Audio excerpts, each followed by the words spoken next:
Everybody, Mr. Smith here, and in this lesson, our fourth of Unit 1, we are going to look at connections between equations and graphs of polynomial functions, and we're going to be starting to sketch some polynomial functions. So let's get started. To motivate doing some sketching, I provided several equations and graphs. Now, the equations are fully factored. And I've asked you to generate all the required properties inside the table. Now, some you can get from the graph, others from the equation, and some properties you might be able to use either or. So as I mentioned, all of the equations are in factored form. Now, the expectation here is not that you would expand these out into kind of like our standard polynomial form you've been looking at. No, the idea here is having it factored is going to help us to sketch them. So all these guys are in factored form, and you guys are simply listing the x-intercepts, the y-intercepts, the degree, and the sign of the leading coefficient. Again, some of these things can be gotten from the graph, others from the equation. Maybe I'll do the first one with you. Excuse me. Something in my throat there. I'll do the first one with you, and then maybe you can try the remaining guys. All right.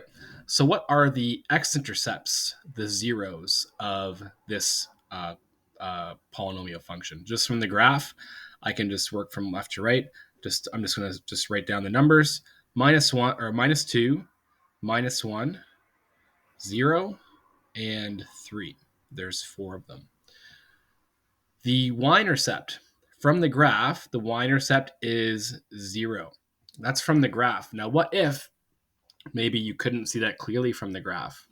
If you guys look at the factored form equation for itself, and I might just actually, down below here, I'm going to rewrite x as x plus 0, and you'll see why in a second.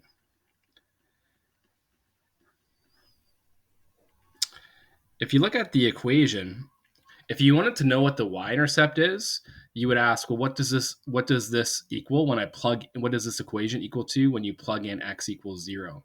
And actually, you probably could have reasoned it out from the original equation. But when you plug in 0, all the x's go away, and you're left with like 0 times 3 times 2 times 1, which equals to 0. Or you could just look at, hey, in my equation here, I've got x. And when you plug in x equals 0, that means y is going to be 0. But in general, the y-intercept is going to be the product of all those constant terms inside each bracket, multiplied by if there's a coefficient out front. But you can get it two ways from the equation for the graph. Right, the degree of this guy. So if you look at the equation and multiply all the leading coefficients of each factor here, you have x times x times x times x, and it's going to be x to the power 4. The degree of this polynomial is 4. And you can see this is actually going to be the leading coefficient. X times x times x times x is x to the power 4. The sign of the leading coefficient is 1. And this is because, I'll just add a little note here, the first term, if you were to expand all this out again, if you were to expand it all out, the first term would be x to the power 4, like we just kind of showed there. X, get in there, x to the power 4. All right, so I want you guys to see if you can reason out those properties for the remaining graphs. If you want to pause and unpause when you're ready, you can do that, or you're always welcome just to follow along with me. So here we go. From this graph, I can see the x-intercepts or zeros are at -3, -1, and 2. And maybe you're making connections already between the x-intercepts and the equation itself. The y-intercept, from the graph, it looks like -6. But if you look at the factors, 1 times -2 times 3. Just erase that mark there. Maybe even write that down. How do we get -6? If you take out if you look at the constant term from each factor, 1 times -2 times 3 does give you negative 6. And that worked with the last one because it was 0 times negative 3 times 2 times 1, and that just gives you 0. So it worked out. The degree, so if you look at all of the first terms of each factor, x times x times x, the first term will be x to the power of 3, making the degree 3, and the sign of the leading coefficient, the sign of the leading coefficient is positive. It is equal to 1, but it just asks for the sign. So I'll just put positive, positive. Okay, let's continue. Let's do a couple more, make some more connections. Here's an interesting one. So this polynomial function has x-intercepts at -3, and it looks like 2. Those are the only two x-intercepts. The y-intercept, okay, it looks somewhere between 10 and 15, maybe 12, but we can verify this. When you plug in 0 to each factor, what do you get? You get negative 2 squared, because that factor has a squared on it, and then 3. 4 times 3 is equal to 12, which seems to fit pretty good with the graph. The degree, if we look at the leading term of each one, we're going to have this is like x minus 2 times x minus 2, right? We're going to have an x squared from the first guy and an x from the second guy. So we can see that if we were to expand this all out, the first term would be x cubed. So the degree is 3, and the sign of the leading coefficient, again, we see is positive. The next guy only has one x-intercept. That's at 2.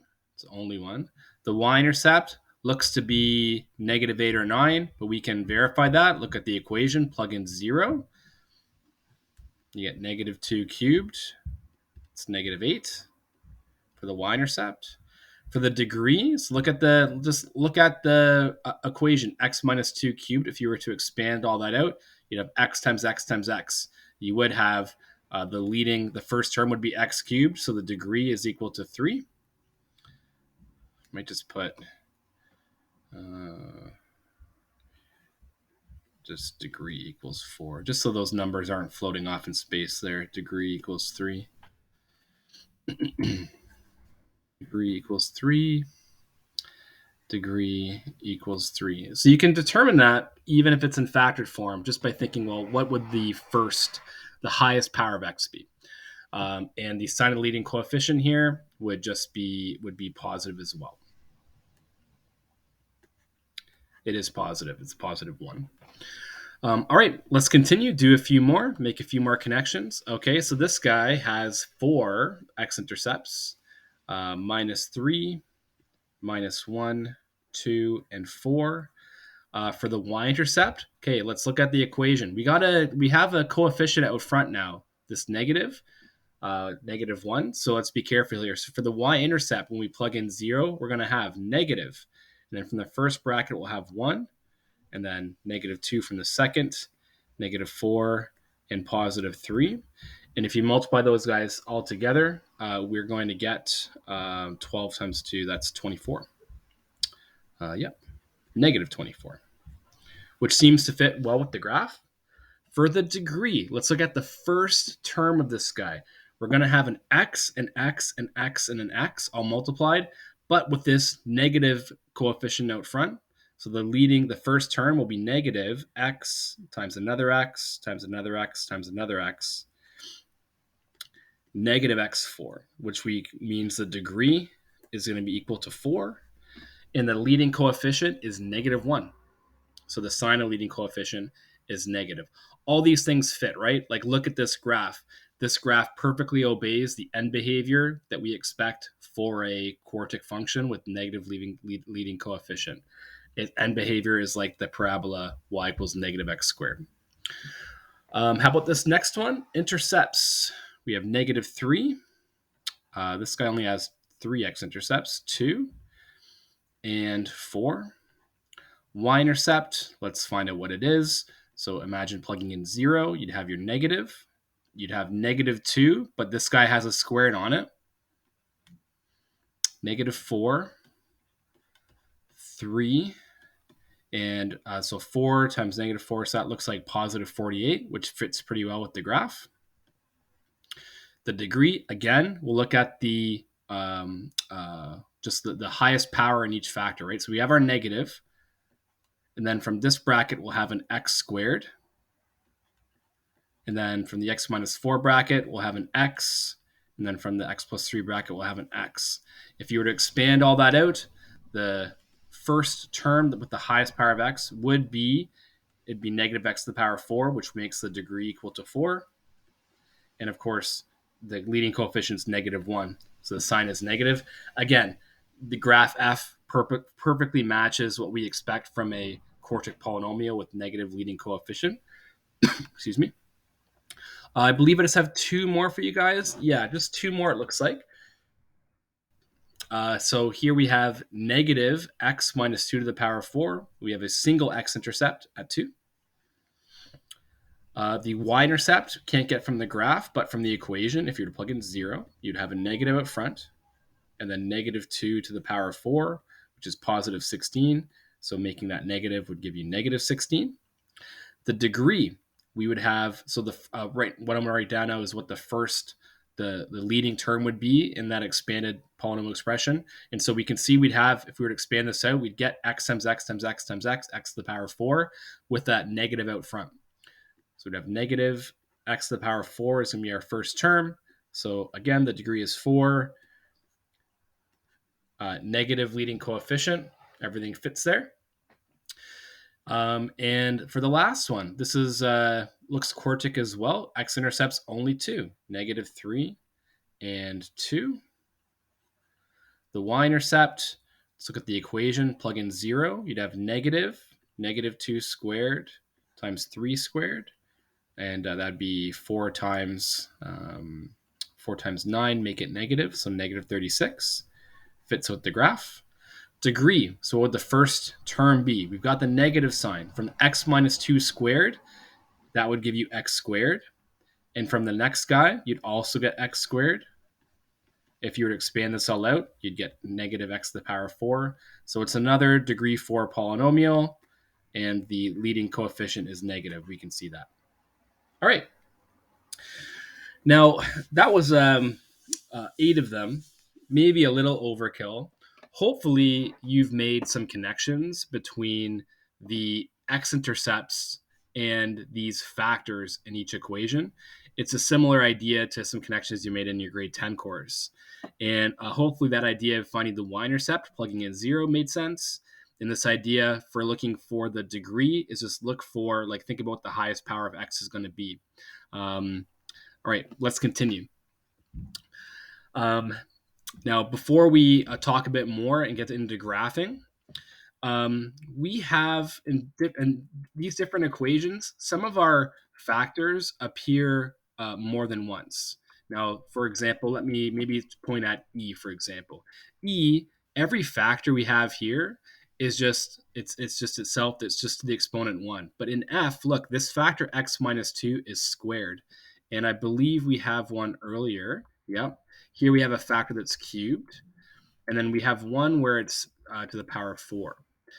And the when a factor is repeated multiple times like that, if it's repeated n times, we would say that the corresponding 0 has order n. So just for it as an example, maybe I'll go back to F and look at F. So the x-intercept of negative 3, we would say negative 3, make a connection here. Negative 3 is a root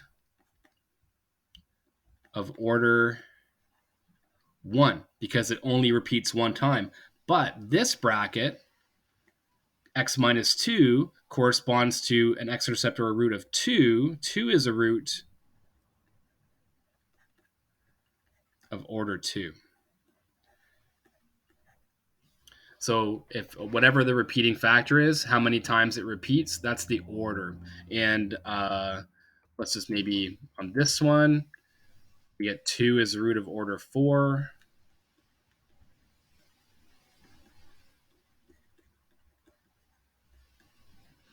And then let's dig around. There was one of order 3, right? Yeah. This one 2 is the root of order 3.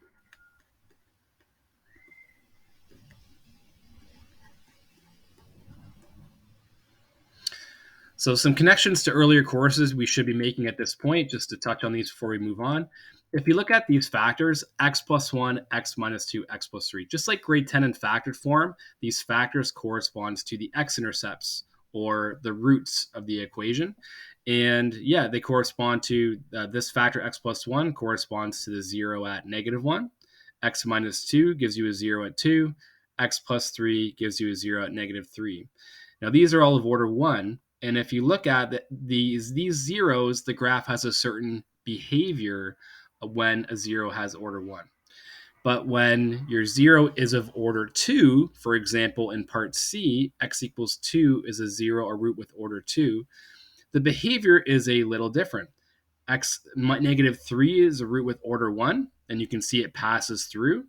And at x equals 2, it's a root of order 2, and you can see it does not pass through. It actually kind of bounces back. So my question for you guys is, and maybe before I go on with that, just a quick note, the x-intercepts of a polynomial function are the roots of the corresponding polynomial equation. This is actually no different from your grade 10 course. It's just hitting on this. So if you have some function, say x plus 5, x minus 6, the x-intercepts are going to be -5 and 6, right? And this is because if you set y to 0 and solve that equation, the roots, the solutions of this equation are -5 and +6. So that's all that statement is saying. All right, can you guys go back? Look at each of those 8 graphs. Look when you had a root of order 1. Look when you had a root of order 2. Order 3, there was only one of them. That's okay. In order 4, there's only one of them. That's okay too. What did you notice about the behavior of the graph around those specific roots? If you guys would pause the video and just have a think about that, you can unpause when you're ready, and then we'll kind of I won't leave you hanging. We'll proceed from there. All right. So hopefully you did that, and let's look back. So I'll pick maybe this guy to focus in on. Look at all these roots have order 1. And at each root, at each x-intercept, the graph just passes right through these guys. It passes right through. However, when you had a root of order 2, like 2 in this case, it doesn't pass through, it bounced back.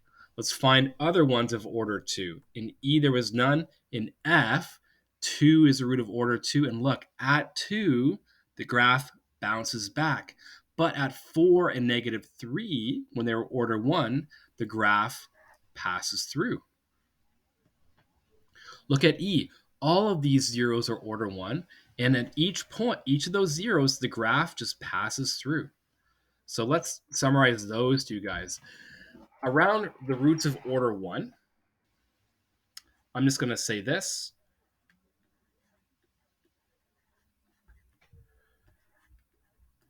The graph passes through the x-axis.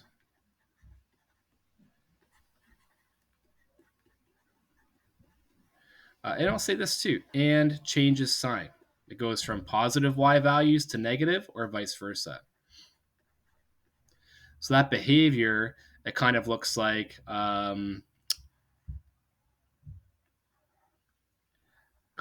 this or something. Just passes through. Little visuals there. However, around order 2, we can say, loosely speaking, the graph, I usually say, kind of bounces back. And does not change sign. Right? If the graph was above the x-axis, it stays above the x-axis. The y values stay positive. I'll say and stays, then the sign stays the same.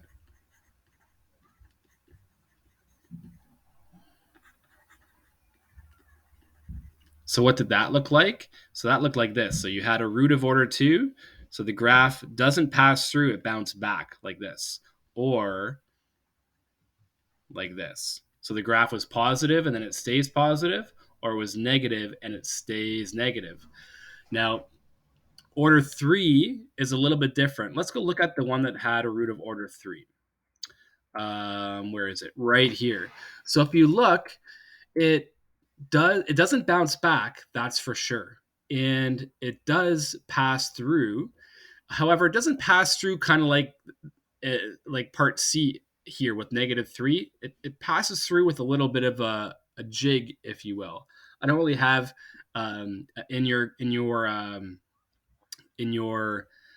calculus and functions or calculus and vectors course, you're going to call a point like this an inflection point. But right now, you can think of it as almost a little jig. So, loosely speaking, with the root of order 3, the graph passes through. I'm going to say with a, right now, for lack of better words, just with a little jig. And because it does pass through, the graph changes sign. And what that behavior looks like, that little jig, you guys can just think just like the cubic function. It's just like the cubic function. It either passes through like that with a little jig, or like for the negative cubic function, it passes through like that with a little jig. I think that one, I definitely want to fix that one up. Definitely not how I wanted that one to look. Should look like, that's better. All right. And we had one of order 4. It's actually not as complex. With order 4, we had one of them. It actually looks a lot like the case when the order was 2. The graph just bounces back. It's exactly like B. The graph bounces back.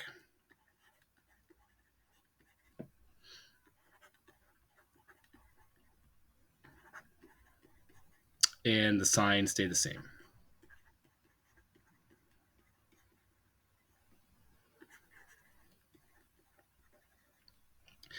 What you end up getting with these higher even powers, I don't need that extra axis there. You get a bounce back, but the bottom of that kind of valley, or the top of that trough, is a little, at the top of that crest, it's a little more squashed, kind of like so, compared to like a parabola. It's a little more squashy and flat, something like that. All right, and these are kind of all the cases that will be that we've kind of got all our bases covered, and now we're ready just to actually start making some graphs. So let's give a few a shot. Now, in each of these examples, what we're going to do is we're going to use the equation as in factored form. We're going to get the zeros, and we're going to look at what order they are to determine how they pass through or bounce back on the axes. We're going to think about what the leading term and coefficient is, so we can think about the degree and the end behavior. And the y-intercept is usually something that we can easily get as well. So let's maybe first talk about the y-intercept. When x is equal to 0, y is equal to -1 times 2 times 3, and that'll be -6. So we have a y-intercept of -6. Now, we're making rough sketches here, so I'm just going to, maybe I'll just put it down here. I don't really have the scale here. We're just making rough sketches. We'll label some important points. So that's 0, -6. What are the x-intercepts? Let's list them. So we have x equals to 1. We have x equals to -2. And we have x equals to -3. That's just from those factors. And I'll just say this. They're all of order 1. So we know at each one of these guys, -3, -2, and 1, it's going to pass through. Okay, so we know that for sure. Now we don't know whether it goes through and it's going to change sign. We don't exactly know how it's going to pass through. So let's look a bit further. Let's think about the leading term. that leading term is going to be, so we don't have a coefficient out front, so we're just going to have x, we're going to have x, we're going to have x. That can be done mentally, but we can see it's x cubed. So the degree here of this graph is 3. Okay, so this is a cubic polynomial. And the end behavior, maybe in the future I'll just put EB. The end behavior, because it's cubic and it's a leading coefficient that's positive, the end behavior is going to go from quadrant 3 to quadrant 1. And we're now ready to go. So if we start from quadrant 3, then we're going to start from somewhere down here, and we're going to come up, and we're going to just pass through. And now we know we're going to pass back through it too.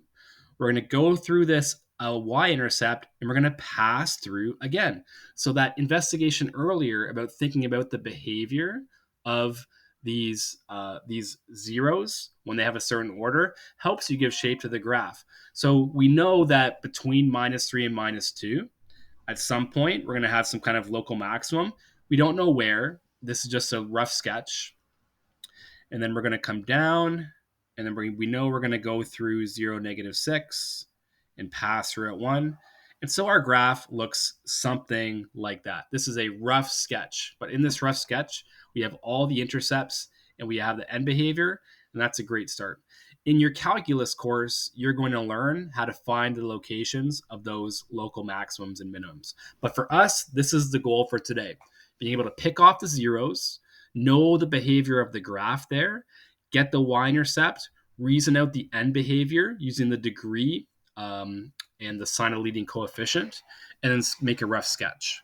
So if you want to apply this process to B, you can go ahead, pause the video, give it a try, even check your answer in Desmos or something. But if you want to follow along with me, you can too. So let's start off with the y-intercept. We'll use the same kind of algorithm for sketching for each one of these.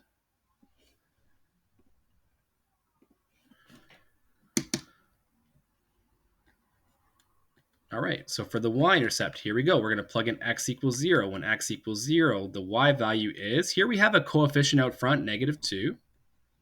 And then we're going to have -1 squared and +2.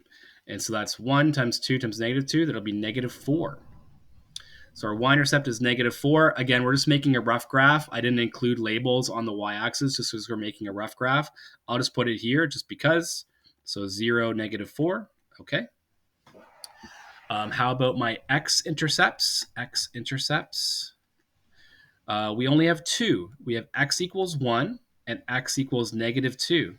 Now, looking at the order, x equals 1 is a root of order 2. X equals -2 is a root of order 1. So we know at 1, it's going to bounce back, but we don't know yet whether it bounces back and up or it comes up and bounces back down. And at x equals -2, it's going to pass through. So let's look at the end behavior by looking for the leading term. What's the leading term going to be? So we have a -2 up front.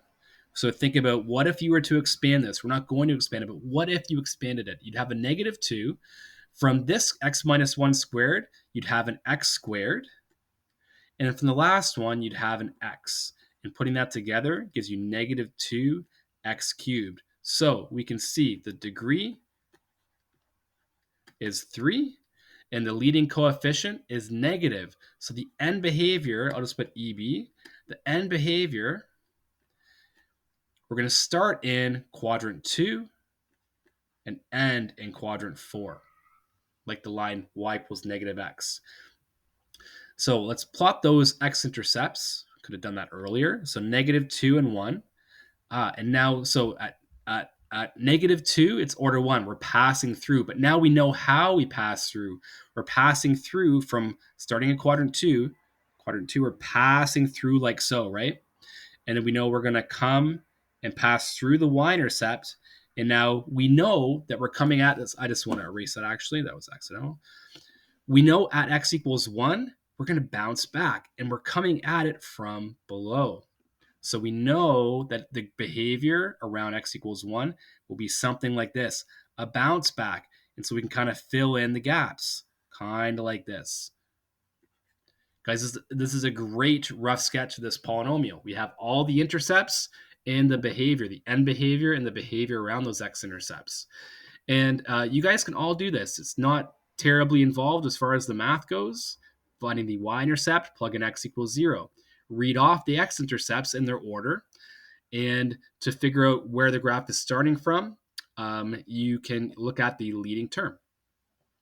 All right, let's do, I think we have one more. Yeah, we have one more. So let's dive in here. So the y-intercept, when x is equal to 0, in this case, y is equal to negative 2. 2 times 0 is 0, so we'll have 1 cubed and negative 3. And so that would be equal to positive 6. I'm just going to put it somewhere up here. 0, 6. In the positive realm, right? Okay, let's look at our x-intercepts. Now, this one, we got to be a little careful. So the x-intercepts, one of them is obvious. X minus 3 corresponds to x equals 3, and it's order 1. But what x-intercept corresponds to 2x plus 1? To figure that out, some of you guys may be able to do this with mental math, but we have to ask ourselves, what makes 2x plus 1 equal to 0? Or 2x equal to negative 1? Well, it's x is equal to negative 1 over 2 is the x-intercept corresponding to that factor, and it has order 3. So we know it's going to pass through with a little bit of a jig. So let's graph those. So x equals 3 over here. X equals negative 1/2 right here. And let's look at the leading term.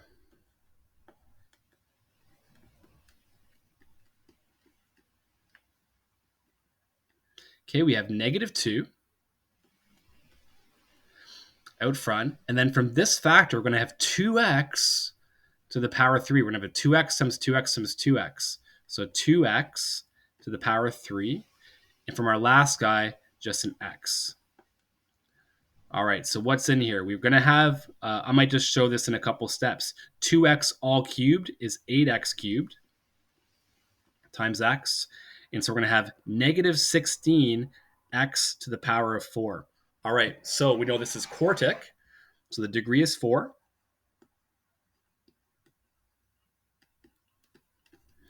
And the leading coefficient is negative. So the end behavior is going to be from quadrant 3 to quadrant 4. So we're going to start down here, the bottom left, and we're going to end at the bottom right. So this guy here, when x is equal to 3, it's order 1. We know it's going to be a pass through. And here it's going to be a little bit of a jig. All right, so let's see what that looks like. So when we're going to be coming down from below here, and the way a jig looks, it's going to look kind of like it does when you guys graph y equals the cubic function. So it's going to look something like that. We're going to pass through 0, 6, and then we're going to have some maximum, some local maximum somewhere, and we're going to come back and we're going to pass through x equals 3. The toughest part for you guys will be those jigs. So every time you see a jig, think of it just like the cubic function, right? The cubic function looks generally like this, and that will help you guys out when you guys are sketching, or the negative cubic function like that, when you have a degree of order 3. Might take a bit of practice. And of course, you guys can, anytime you're sketching a problem, you guys can use Desmos as a little bit of a verification to see how you did. Okay, so 3 sketching examples under our belts. We found the y-intercept, we read off the x-intercepts and their orders, and after finding the end behavior, we were able to kind of put all the pieces together. Let's work backwards in a couple examples. Yeah, I think we're going to do 2 of these. Yeah. So in these guys, we're going to determine the equation of these polynomial functions. And we're going to assume the functions are of the lowest possible degree. So you can see this guy has 1 local min, 1 local max, 3 x-intercepts. It could be a degree 5, but we're going to assume it's degree 3, a degree 3 polynomial.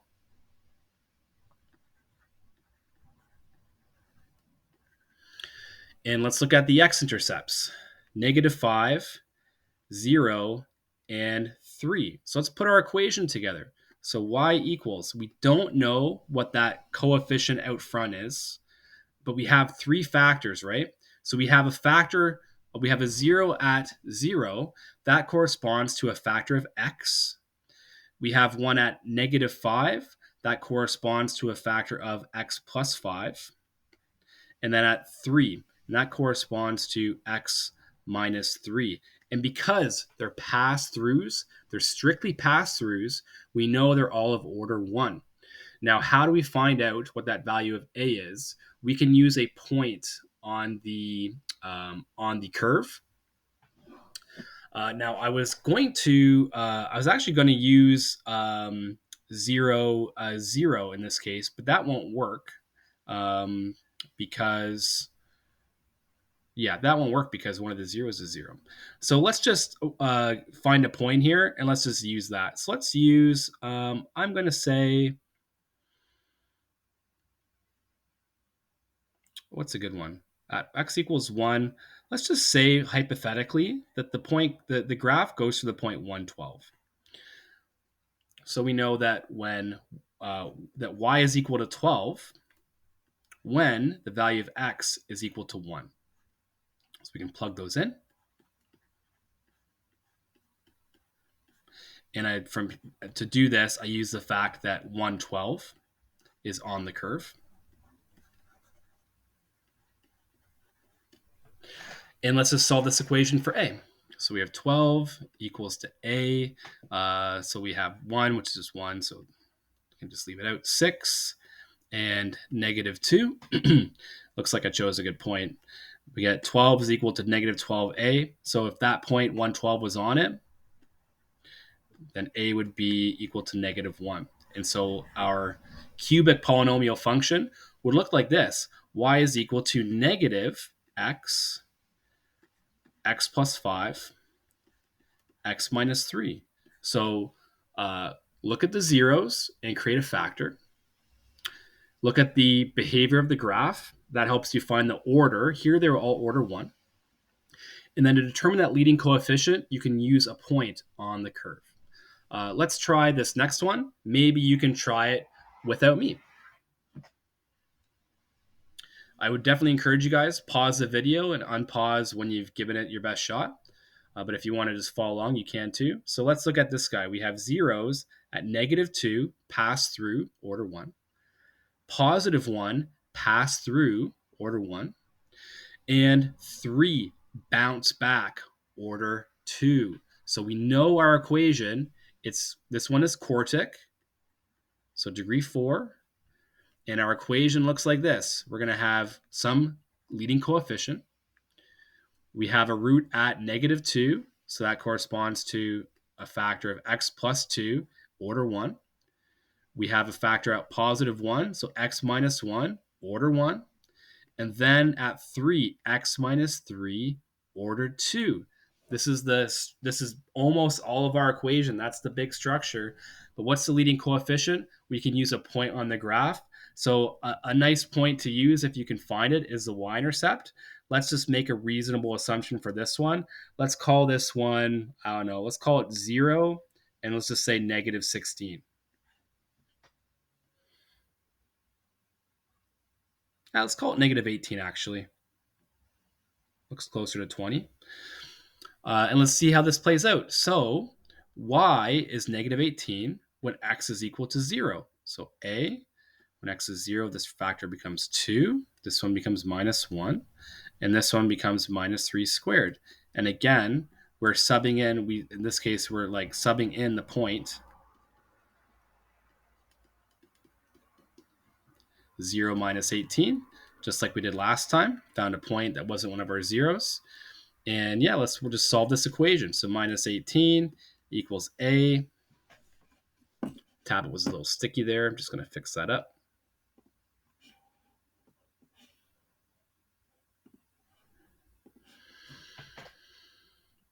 Equals a. And then we have 2, -1, -3 squared is 9, -18 equals -18 times a. And so we get a equals 1. So yeah, that was actually a good choice. Made it work out pretty good. And so our equation we know is y equals, the a is 1, and then x plus 2, x minus 1, x minus 3 squared. All right. So yeah, hopefully you feel a bit more comfortable, especially from just the factored form of a polynomial, making a graph, but also working backwards and going from graph to equation. Shared some strategies with you guys. All right, we're going to actually just touch on one more thing, looking at equations and graphs of polynomial functions. And it's a kind of a visual property of graphs. We've talked about symmetry before, and now we're going to introduce some new language. We say an even degree polynomial function. So like x squared, like a function that's like has degree 2 or degree 4, degree 6, is an even function if the exponent of each term of the equation is even. If the exponent of each term of the equation is even. And an even function satisfies the property f at negative x equals f at x. And what that gives you is it gives you a graph that is perfectly reflected in the y-axis. When you plug in a, you get a certain y value. When you plug in negative a, you get the same y value. And if you do that for the whole graph, you get a perfectly symmetric function. So examples of some even functions would be like this. So something like a quartic function where we have 2x to the power 4 plus x squared plus 1. The constant term is okay. That's like a to the power 0, x to the power 0, right? So all those have even exponents. This would be an even function. Why? Because check this out, guys.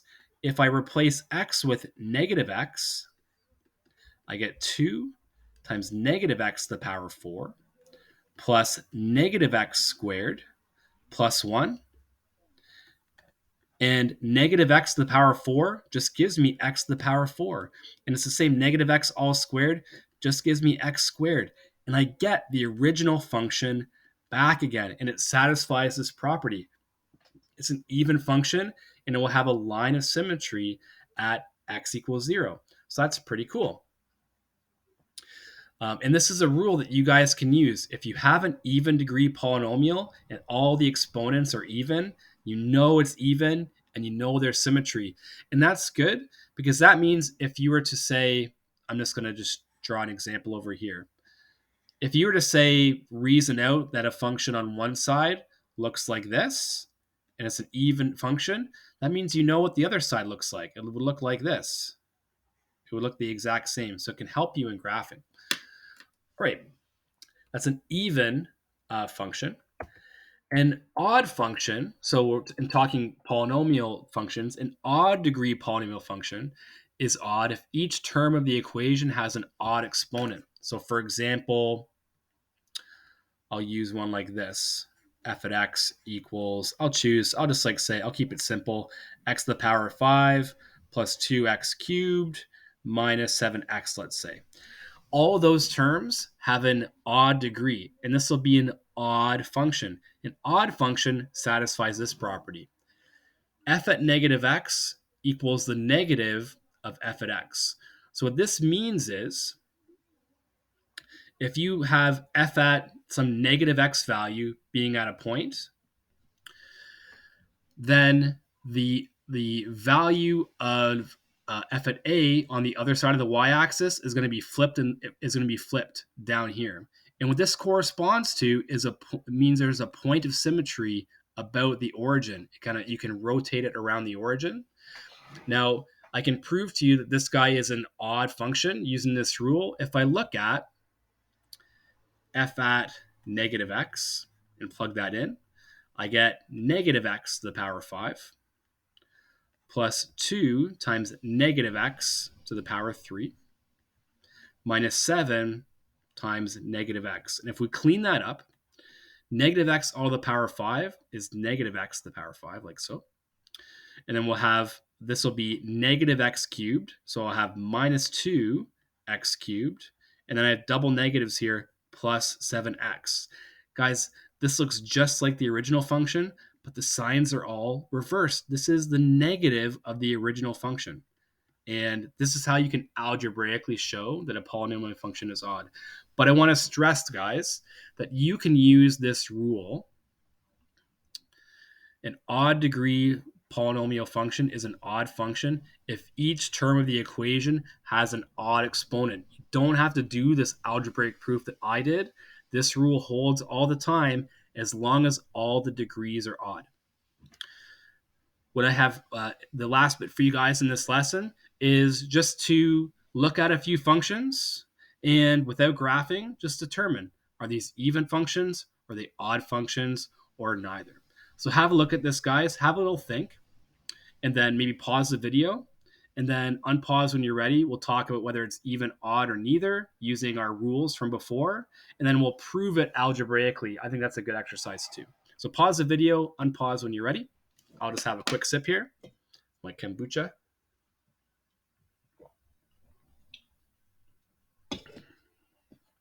All right. So if you said that this guy was an even function, good for you, because all the terms in this polynomial have even powers, 4, 2, and remember, this is like x to the power of 0. So you know, yes, you know automatically it's an even function. You could stop right there. You know it's even. However, I think it's a good exercise just to, and this will be especially useful later on in the year. We do a bit more with even, odd functions, and it can be useful in calculus as well. So I'm just going to do a little algebraic proof. I'm going to take f at negative x and show that it's symmetric. We get the exact same values at f at x. So where there's an x, I'll plug in negative x. Excuse me. This is my 4th video of today, so I'm actually surprised. I'm like keeping it together, not really making a ton of mistakes. Minus 5. And hopefully you see the idea here. It's because all these powers are even. When you square these negatives, you just get back the original. You get positive x to the power 4.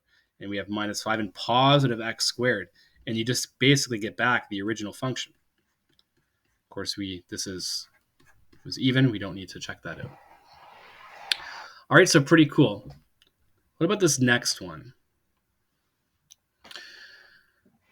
Check out this next one. B, f of x equals minus 3x to the power 5 plus 9x cubed plus 2x. Have a pause, unpause when you're ready. But I'm going to talk about it right now. So if you said this guy was odd, good for you, because each term in the polynomial is odd, or each has an odd degree, right? So if we kind of looked at this proof, if we looked at it, we look at what does f at negative x equal to check for this symmetry. So negative 3, negative x to the power 5 plus 9, negative x 3 plus 2 times negative x.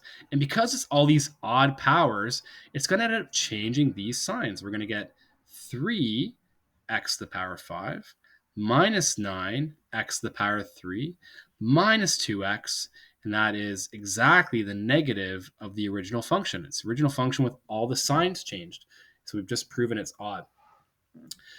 Now C is a little different. C is not expanded out. You can't tell per se if all the terms are even or odd.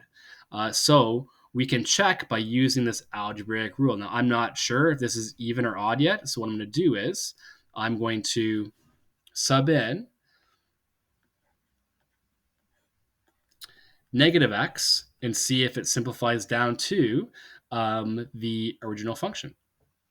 So I'm going to put, so we have 2 times negative x times negative x plus 1 times negative x minus 2.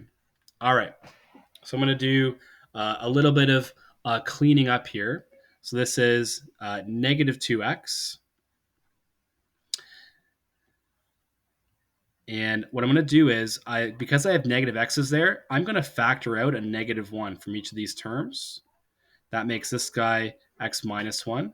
And if I take out a negative 1 from this last term, that gives me x plus 2. And the negative 1 times negative 1 multiplies to positive 1, and I get the following. I get negative 2x times x minus 1 times x plus 2. And this does not equal the original guy. This is not even. All right. If we can also actually comment on whether it's odd or not as well.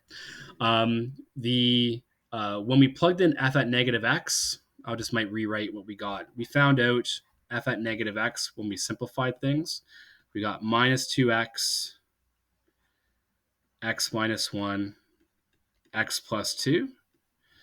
And that is definitely, it's not the original function, and it's not the original function just with everything negative. It's just not. So this function is neither odd nor even. And that's okay, guys, because as we've been saying, even degree polynomials have possible symmetry about y equals 0. Odd degree ones have a possible point symmetry. And what we have just seen here is that these guys don't have either. And that's okay. It happens sometimes. All right. I'm going to suggest for this one, we just use our rule for polynomials. So have a look at this one, guys, and have a little think. Is this one going to be even, odd, or neither? And we'll just talk about this one using our general rule. If you want to pause the video, unpause when you're ready. All right, so if you said that this guy was neither, then you'd be correct. And it's neither because you've got a mix of even powers and odd powers. So it can't be even or it can't be odd. You know what, guys? Since it's not going to take much time, this isn't hard to verify. So if you put in f at negative x, you're going to get back x to the power 6 from the first term, but you're not going to get negative 4x cubed from the second term because that odd power plus 6 times negative x squared minus 4. So we get x to the power 6. But look, minus x all cubed is minus x cubed, and we get positive 4x cubed. And then negative x squared, that does give us the original 6x squared minus 4. But this is different. This does not equal the original guy, f at x. Tablet's acting up again. That's okay. Tablet, we're almost done. Just hang in there for like one more minute. This does not equal the original function, so it's not even. And let's just have a quick talk about whether it's odd or not. Well, we've already established it's not. But because when we plugged in f at negative x, we got x to the power 6 plus 4x cubed plus 6x squared minus 4. To be odd, we have to get negative f at x, the original function with all the signs flipped. The only sign that flipped was the sign on the degree 3 term. So it's not odd either. Not odd. All right, so just to recap this rule, all even powers, you know it's going to be an even, and there'll be a line of symmetry at y equals 0. For B, all odd powers, you know it's going to be odd, and there'll be a point symmetry about 0, 0. It's not exactly clear when things are factored, but this one was not odd. We did a little bit of algebraic manipulation there. It's not odd or even. Our last one was expanded out, and we could see with the mixture of even and odd degree terms was not even nor odd. And I should really say this is not equal to negative f at x. All right, guys. Fantastic.